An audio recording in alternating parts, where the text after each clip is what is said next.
सभी को press the Lord, जय मसीह की भाई और बहनों। आइए हम लोग परमेश्वर की जीवित वचन को देखेंगे।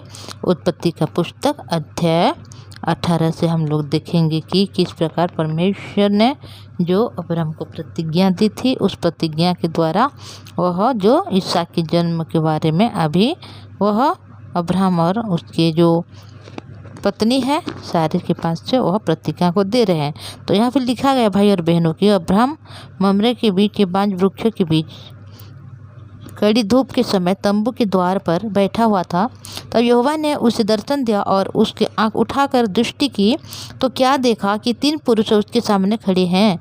जब उसने उन्हें देखा तब वह उससे भेंट करने के लिए तंबू के द्वार से दौड़ा और भूमि पर गिरकर दंडवत की और कहने लगा, हे प्रभु, यदि मुझ पर तेरी करुणा की दृष्टि है तो मैं विनती करता हूँ कि अपने दास के पास से चले न जाना।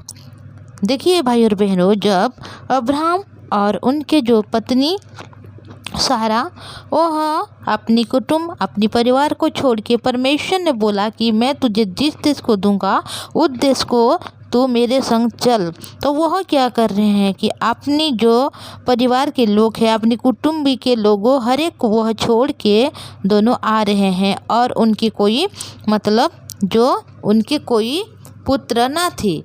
तो इसीलिए उन लोगों ने दोनों क्या हो गए थे, यहाँ पर वह बूढ़ा और बूढ़ी हो गए थे। तो यहाँ पर परमेश्वर की दूत लोग आकर यहाँ पर देख रहे हैं, वहाँ पर खड़े हो रहे हैं। तो उसी समय अब्राहम ने जो 5 की वृक्षों के बीच जो धूप के समय था, वह अपने जो तम्बू वहाँ पर रखे थे वहाँ पर वह देख रहे हैं। उसको भेंट करने के लिए तम्बू के द्वार से वह दौड़ा जा रहे हैं और आगे क्या कर रहे हैं, यहाँ पर भूमि पर गिरकर दंडवत कर रहे हैं और बोल रहे हैं कि मैं विनती करता हूँ, अगर तुम्हारी अनुग्रह दृष्टि है तो मैं बोलती हूँ कि आप यहाँ से चले ना जाना। मैं थोड़ा सा जल लाता हूँ और आप उनसे पाँव धोकर इस वृक्ष के नीचे विश्राम करें। फिर मैं एक टुकड़ा रोटी ले आऊँ और उसमें से अपने अपने जीव को तृप्त करें, तब उसके पश्चात आगे बढ़ें, क्योंकि आप अपने दास के पास इसीलिए पधारे हैं। देखिए यहाँ पर अब्राहम ने उन लोगों को खिलाना चाहते हैं और उनके उनके जो पैर है उसको धुलाना चाहते हैं। इसीलिए वो बोल रहे हैं कि मत जाओ और मैं आप लोगों के लिए रोटी बना रहा हूँ, खा के जाना। तब उन्होंने जैसा तू कहता है वैसा ही कर बोल के वहाँ जो 3 पुरुष थे परमेश्वर के दूत उन लोगों ने अब्राहम से बोल रहे हैं। तो अब्राहम ने तुरंत तंबू में जाके सारा के पास में जाकर बोल रहे हैं कि 3 सा मैदा जल्दी से गूंद और फुलके बना। और अब्राहम ने अपने गाय बैल के झुंड में जाकर एक कोमल और अच्छे बछड़ा लेकर अपने सेवक को दे रहे हैं और बोल रहे हैं कि उसे जल्दी से पका। तब उसने दूध और दही और बछड़े के मांस और जो उसके पकवा था लेकर उसने आगे परोस दिया और आप वृक्ष तले उसके पास खड़ा रहा और वे खाने लगे। देखिए यहाँ पर अब्राहम ने उन लोगों को खाना खिला रहे हैं। उन्होंने उनसे पूछा, तेरी पत्नी सारा कहाँ है?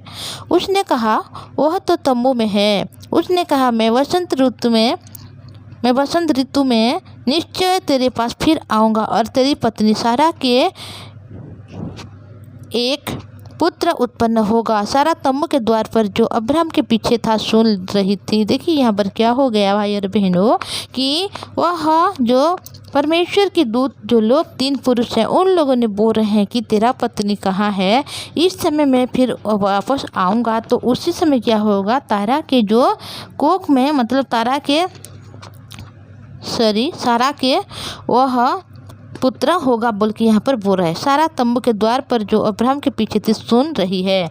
और अब्राहम और सारा दोनों बहुत बूढ़े थे और सारा का जो मासिक धर्म बंद भी हो गया था, इसलिए सारा मन ही मन में हंसने लग रहे हैं।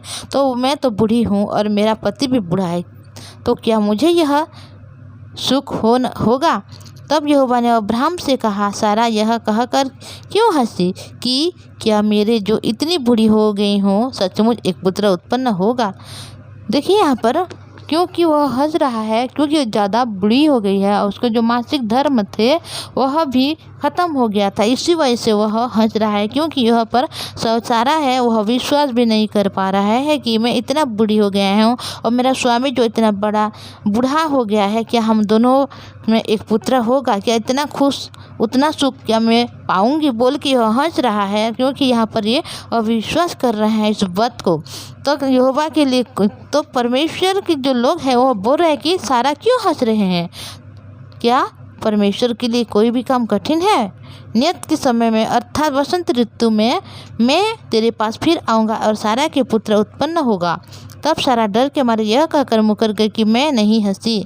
उसने कहा नहीं, तू तो हंसी थी। देखिए भाई और बहनों, यहाँ पर कितना बड़ा मतलब काम हो रहा है। यहाँ पर जो बूढ़ी हो गई है 90 साल की, और जो बूढ़ा हो गया है जो अब्राहम ने 100 साल की, और उस स्त्री जो है उसकी मासिक धर्म भी जो ख़त्म हो गया था, तो उसको परमेश्वर ने प्रतिज्ञा दे रहे हैं कि इसी समय जब मैं फिर आऊँगा तो क्या होगा, तेरे पास एक पुत्र होगा, क्योंकि तू एक पुत्र को जनेगी। देखिए भाई और बहनों, ये असंभव बात तो है हम मनुष्य के लिए, पर परमेश्वर के वचन में यहाँ पर फिर लिखा गया है कि क्या परमेश्वर के द्वारा कोई भी काम कठिन है, बोल के यहाँ पर लिखा गया। देखिए हम लोग देखेंगे कि उत्पत्ति का पुस्तक 18:14 में लिखा हुआ है कि क्या यहोवा के लिए कोई काम कठिन है। देखिए भाई और बहनों, ये हम मनुष्य के लिए हर एक विषय असंभव हो सकती है, पर परमेश्वर के लिए कोई भी बात असंभव नहीं है। अगर जो स्त्री की मासिक धर्म खत्म हो गई है, और जो स्त्री 90 साल की बूढ़ी हो गई है, और जो उनके पति जो 100 साल की बूढ़ा हो गया है, अगर परमेश्वर उनको जो बच्चा देना चाहता है, उनके द्वारा पुत्र उत्पन्न करना चाहता है, तो वह निश्चय होगी, क्योंकि परमेश्वर की वचन कभी भी व्यर्थ नहीं जाता। परमेश्वर जो बोलता है हर एक विषय को वह खुद पूरा करता है। हो सकता है हमारे जीवन में ऐसे मतलब मुश्किल काम है जो असंभव लग सकती है, पर परमेश्वर के हम सब जो आते हैं, परमेश्वर के इस जीवित वचन को जब हम रिसीव करते हैं, विश्वास करते हैं, तो परमेश्वर जो इस जो अब्राहम और सारा के बारे में बोला है, ये है केवल अब्राहम और सारा के बारे में नहीं है, ये सारे मानव जाति के बारे में कहा है कि परमेश्वर ने हर एक मानव जाति के लिए ऐसे कर सकते हैं, जहाँ पर कोई मतलब सोचा नहीं होगा, कोई कुछ भी ऐसे नहीं संभव है। यहाँ पर जब हम देखते हैं एक स्त्री की जो मासिक धर्म खत्म हो जाती है, तो स्त्री कभी भी बच्चे को जन्म नहीं दे सकती। फिर भी अगर परमेश्वर यहाँ पर बोला है, तो ये सब काम संभव हो सकता है। हमारे जीवन में भी जो भी असंभव हो सकता है, अगर हम परमेश्वर के निकट इस वचन को रखें, इस बात को रखें, और परमेश्वर की जो जीवित वचन है, क्या यहोवा के लिए कोई भी काम कठिन है, इस एक ही वचन को अगर हम लोग विश्वास करें, तो हम उस अनुग्रह को पा सकते हैं, उस आशीर्वाद को पा सकते हैं जो अभी परमेश्वर ने अब्राहम और सारा को प्रतिज्ञा करके दे रहा है। तो इतना ही बोलूँगी भाई और बहनों। अगर आप ऐसे वचन सुनना चाहते हैं डेली, तो इस वीडियो को आप सब्सक्राइब कीजिए, लाइक कीजिए, और अपने जो दोस्त लोग हैं उनको शेयर कीजिएगा। तो आइए हम लोग प्रार्थना करेंगे। पवित्र परमेश्वर पिताजी, धन्यवाद करती हूँ, आपने दया अनुग्रह आशीष किया प्रभु, सुंदर समय को दिया, सुंदर दिन को दिया। आपकी जीवित वचन में जो लिखा गया है पिता परमेश्वर, जो सारा के बारे में पिता हम देख रहे हैं पिता परमेश्वर की आपकी वचन कहता है क्या कोई भी काम परमेश्वर के लिए कठिन है। हाँ पवित्र परमेश्वर पिताजी, आपके लिए कोई भी काम कठिन नहीं है। जो हमारे भाई और बहन वचन सुन रहे हैं, ऐसे काम होगा जो उनके लिए पिता परमेश्वर संभव है, पर परमेश्वर पिताजी उनके हर एक काम को आप सफल कीजिए, उनको आशीष अनुग्रह में भर दीजिए। कोई रोगी है, कोई दुखी है, उनको चंगाई दीजिए प्रभु। कोई नौकरी नहीं है उनके पास, कोई फाइनेंशियल की समस्या है पिता, हर एक समय के लिए आप उनको अनुग्रह दीजिए पिता। आपने पिता हर एक मनुष्य को विजयी कर चुका है पिता, क्योंकि आप मनुष्य को प्रेम करते हैं, आशीष देना चाहते हैं। आपने हमारे प्रार्थना को सुना, धन्यवाद। यीशु के नाम से मांगते हूँ, आमीन। Praise the Lord.